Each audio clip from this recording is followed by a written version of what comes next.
ID એટલા માટે ખૂબ ખુશીની વાત છે. પ્રકાશભાઈ કેટલા દી થયા આપણે આઈડી આયા ને? ગયા શનિવારે. વાહ ભાઈ વાહ, દાદાની દયા છે ભાઈ બધાને. ગયા શનિવારે પ્રકાશભાઈ ની આવી, આ શનિવારે મારી શનિવારે આવી, તારે ત્રીજા શનિવારે. કષ્ટભંજન દેવ જો તમારી સાથે હોય ને તો કોઈ ઘટે જ નહીં. આગળ ભાઈ દાદાના દર્શન કરવા આવ્યા અને હિતેશભાઈ ના ફેન મળી ગયા. હિતેશભાઈ શું હાલચાલ? સ્વાગત છે ફરીવાર બધાનું આપણે એક નવા વ્લોગમાં. ને અત્યારે જણાવતા ખૂબ જ આનંદ થાય છે કે ભાઈ 1.5 મહિનાથી આપણી આઈડી સસ્પેન્ડ થઈ હતી ને ઇન્સ્ટાગ્રામ ની અંદર. એટલે ગણી લો ને મારી કેટલી મહેનત હશે, સમથિંગ 3-4-3.5 વર્ષની તો ગણિત લેવાની. કારણ કે મેં સેટ 11મા ધોરણમાં આઈડી શરૂ કરેલી 2023 ની અંદર ને અત્યારે ગણી લો 26 ચાલે રહ્યું, એટલે 3 વર્ષ તો થઈ ગયા સમથિંગ. તો 3 વર્ષની મહેનત આપણી ફાઇનલી ઘરે પાછી આવી ગઈ છે. એટલે કે આપણું ઇન્સ્ટાગ્રામ અકાઉન્ટ આવી ગયું છે. તો હું ને મારો ભાઈબંધ બંને ગેળા નીકળી ગયા હતા હનુમાન દાદાના દર્શન કરવા. કારણ કે દાદાની દયાથી તમારા લોકોના સપોર્ટથી આ બધું થયું છે કે આપણું ઇન્સ્ટાગ્રામ અકાઉન્ટ પાછું આવી ગયું છે. અને તોય તમે લોકો મેં બીજા અકાઉન્ટ બનાવ્યા કે ગમે તે કર્યું, એની અંદર લાખ બધો સપોર્ટ આલ્યો છે. તો બધાનો દિલથી આભાર, થેન્ક યુ ને લોટ્સ ઓફ લવ. તો ચાલો હવે હે ને ભાઈ મસ્ત મજાના નીકળી ગયા હતા આપણી BMW હાયર કરીને દાદાના દર્શન કરવા માટે ગેળા. તો ચાલો પહેલા ગેળા પૂકીએ અને આગળ શું માહોલ બને છે કન્ટિન્યુ વ્લોગમાં બન્યા રહેજો બધા. મતલબ ગેળા નીકળી ગયા હતા ને પહેલા આપણે પૂકી ગયા હતા સિટી લાખણી, પણ અહીંયા આગળ છે ને ભાઈ કામકાજ બહુ ચાલુ હતું. અમારે એક ભાઈબંધ હતો ને રેઢિયાળે, એને લેવા માટે નીકળ્યા હતા, પરંતુ ખબર નહીં હવે એરો ક્યારે આવે છે. હવે આગા પાછા ફેરવે રહો છે ટૂંકમાં, જેટલી વારથી આવે એટલે એની વાર આવે એટલે એનો છે ને એની ગાડી નાખું જોવો તમે. તો ફાઇનલી આપણા પ્રકાશભાઈ ની પણ જતી રહી હતી આઈડી, અને પ્રકાશભાઈ ની પણ આવી ગઈ છે પાછી સક્સેસફુલી આઈડી. એટલા માટે ખૂબ ખુશીની વાત છે. પ્રકાશભાઈ કેટલા દી થયા આપણે આઈડી આયા ને? ગયા શનિવારે. વાહ ભાઈ વાહ, દાદાની દયા છે ભાઈ બધાને. ગયા શનિવારે પ્રકાશભાઈ ની આવી, આ શનિવારે મારી શનિવારે આવી, તારે ત્રીજા શનિવારે. કષ્ટભંજન દેવ જો તમારી સાથે હોય ને તો કોઈ ઘટે જ નહીં. અમારે એક બે કેટલા દિના અંતરમાં ગઈ હતી આપણે? અઠવાડિયાના અંતરમાં. અને અઠવાડિયાના અંતરમાં પાછી આવી ગઈ, મીન્સ કે કોઈક દિવસો ફિક્સ હશે આઈડી જવાના. મારે 28 તારીખ ના ગઈ હતી અને અત્યારે 27 તારીખ છે. આફ્ટર 29 દિવસ પછી આઈડી આપણી આવી છે. જય હનુમાન દાદા. મારે 26 તારીખ દાદાની દયાથી ભાઈ ફાઇનલી આવી તો ગઈ છે. પરંતુ મારા પ્રકાશભાઈ તમારે શું કેવું આવી ગઈ? એટલું મારી તો 25 તારીખે ગઈ હતી અને લગભગ 24 દિવસની અંદર પાછી આવી જશે. વાહ પ્રકાશભાઈ, વાહ, દાદાની દયા હોય એટલે શું ઘટે. આગળ ભાઈ દાદાના દર્શન કરવા આવ્યા અને હિતેશભાઈ ના ફેન મળી ગયા. હિતેશભાઈ, હા હિતેશભાઈ ના ફેન છે. હિતેશભાઈ ભેગો ફોટો પડાવશે. હિતેશભાઈ ના ફેન. હિતેશભાઈ પોઝ મારો એક. મસ્ત મજાનું દાદાને છે ને 1.5 ઇંચ શ્રીફળ કરી વાળ્યું છે અહીંયા આગળ જુઓ તમે ઉપરલી સાઈડ. અને આ આખો પહાડ થઈ ગયો આવડો મોટો, જેનો ઇતિહાસ હું તમને હજારો વાર કહી રહ્યો છું.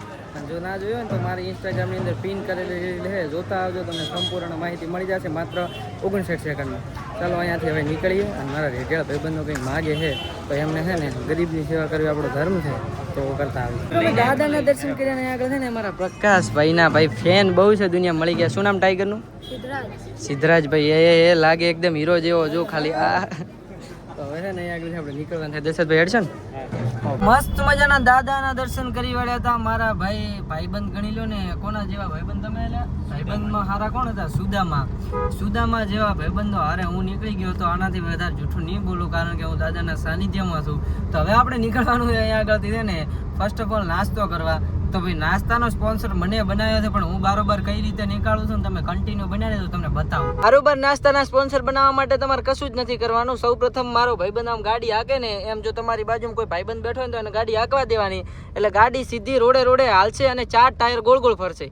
હવે એ 4 ટાયર ગોળ ફરશે એટલે તમને તમારા લોકેશને પહોંચાડશે જ્યાં આગળ નાસ્તો મળતો હશે. હવે તમે એ ઠેકાણે પહોંચો ને પછી તમારે શું કરવાનું ને ઈ બતાવું. મસ્ત મજાના દાદાના દર્શન કરીને સિટી લાખણી આવી ગયા હતા. અને અહીંયા આગળ મારા મિત્ર બાબરાભાઈ મળી ગયા હતા. શું કહો મજામાં?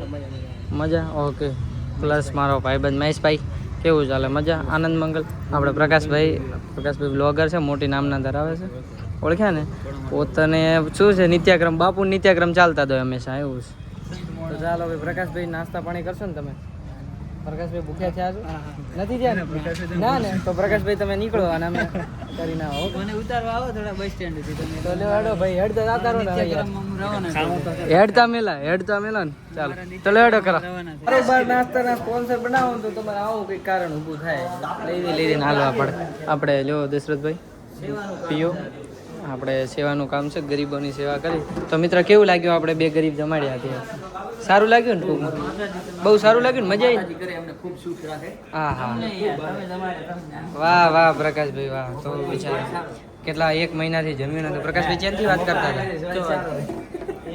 તો આ છે ને મેલો ફોટો પાડ્યો છે ભાઈ. આમ કરતો છે ને પ્રકાશભાઈ પકડાઈ તો જ્યાં તમે ગમે એ કહો ભલે. મિત્રો આ બધું છે, આવું આ ક્રિએટરો આવી બધી વસ્તુઓ કરે ને એટલે જીવનમાં કોઈ દી આગળ ના આવે. શું શું લેવાડો હું ચેક કરું. રેડી? ફોન આલો હાથમાં, લ્યો હું ચેક કરું. પ્રકાશભાઈ આમ ના કરો, આ બધા છે ને ભણેલા છે, તમે હવે માર્કેટમાં આવ્યા છો, ના ચાલે. ચાલે ભાઈ પણ ચાલે આવું બધું? ટાઈગર ચાલે આવું બધું? ચાલે તો નહીં પણ ધક્કો મારીને ચલવી લો, બીજું શું હોય. જેના અમે લોકો છે ને અહીંયા પીવા બેસી ગયા હતા, મીન્સ કે આ ઠંડુ પીવા. અને આગળ પ્રકાશભાઈને ના બેનને જે આપણે લઈને આવ્યા હતા ને ગરીબ, એમને ખવડાવી દીધી છે આપણે મસ્ત મજાની લસ્સી. જો કે પીવાની વસ્તુ છે પણ ગરીબ હોય ને હંમેશા આદતથી મજબૂર હોય. મોવાલ દઈશ મોવાલ દઈશ ભાઈ, એવું કોઈ નથી. મેં તમે કીધું બાર કોણ રીતે બનાવો, લાસ્ટ સુધી તમે બન્યા બતાવીશ. આજે આપણે પ્રકાશભાઈને શીખ્યું કે સ્પોન્સર બારોબાર કઈ રીતે બનાવે. પ્રકાશભાઈ શીખ્યા ને આપ? તો ચાલો હવે મિત્રો આપણે મારા પપ્પાના ઘરે જઈશું. જાશો ને ભાઈ? હા, કાળા તીડ ને ઉતારવા જવું પડશે ને પેલો. ચાલો એને ઉતારતા આવી. મિત્રો પાછો આવી ગયો ઘરે ને ઘરે આવતા મળશે ને તમને લોકોને વસ્તુ જણાવવાની હતી. કેટલાક દીથી આપણે કામ થોડાક દીમાં શરૂ કરવાનું છે. જો કે મારા રૂમનું જો તમે અહીંયા કહે ને, હું પહેલાં ડ્રોઈંગ કરતો હતો તે આ પ્રકારના થોડા ઘણા નાનો હતો ને ત્યારે કરી દીધા. મૂળ કે 8મા 9મા ધોરણમાં પછીના છૂટ રહે. મીન્સ કે આ વોલ છે ને અહીંયા આગળ આ બધી જગ્યાએ આપણે કલર કરી પીઓપી કરાવી અને વ્યવસ્થિત થોડા ઘણું છે ને ડેકોર કરવાનું છે.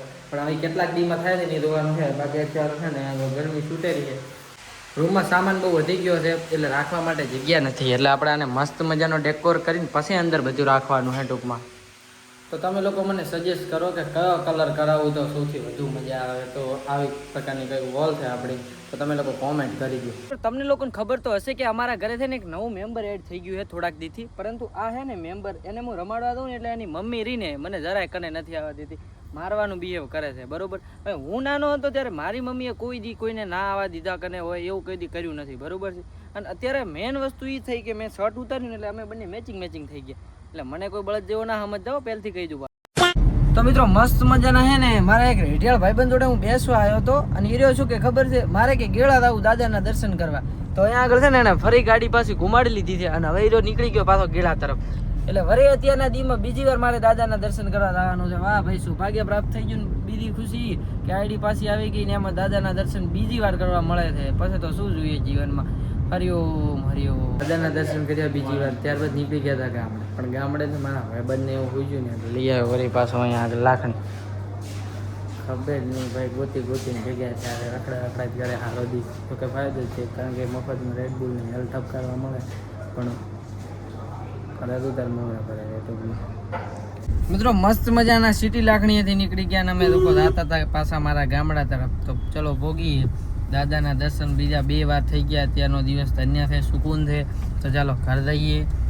મતલબ આ ભાઈબંધ સ્પોન્સર બન્યો છે તો હવે એને નાય થોડી પડાય. ખોટું મારા થ્રુ હું એને ના પાડી દઉં, એને ખોટું લાગી જાય તો પછી ખોટા કોમનું લેવાના દેવા પડી જાય. એના કરતાં ભાઈબંધને ગમે ને એ વસ્તુ કરવાની. હું તો ટૂંકમાં એવું કહું, એને ના ગમે તોય કહી દેવાનું ભાઈ રેડબુલ પાવાની ઈચ્છા. મિત્રો ટાઈમની વાત કરું ને તો 1:54 થઈ ગઈ છે અને હું એડિટ કરતાં થાકીને ઠેર થઈ રહ્યો છું. કારણ કે બહુ બધા વ્લોગ પેન્ડિંગમાં હતા.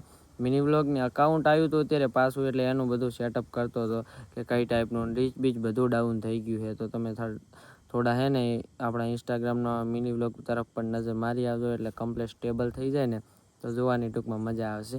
અને આપણે મનોરંજનવાળા નવા વ્લોગ તો લાવતા રહીશું ઇન્સ્ટા ને યુટ્યુબ બંનેની અંદર. બાકી અત્યારે જુઓ તમે છેક ચંદામામાં ત્યાં હતા, ત્યાંથી સીધા ત્યાં આવી ગયા છે. રાતના ગણી લો ને 2 વાગી ગયા છે. હવે અમુક લોકોને એવું લાગે ક્રિએટર બનવું હેલું છે. રાતના 2 વાગ્યા સુધી તો તમે એડિટિંગ કરી શકો અને હેરાન થઈ શકો ને તો ક્રિએટર બનાવે. બાકી હે ને ભાઈ કે ને પોસા હૃદયવાળાનું કામ નથી. આ એડિટિંગ વાળું મગજ ના હોય ને તમારા લોકોનું તો ક્રિએટર કોઈ દી ના બની શકો. રસ હોવો જોઈએ એડિટ કરવામાં, તો ક્રિએટર બનવાની મજા આવે ટૂંકમાં. અને ભાઈ ચાલો મારે હવે હે ને ફર્સ્ટ ક્લાસ નીંદર લઈ વાળવાની છે.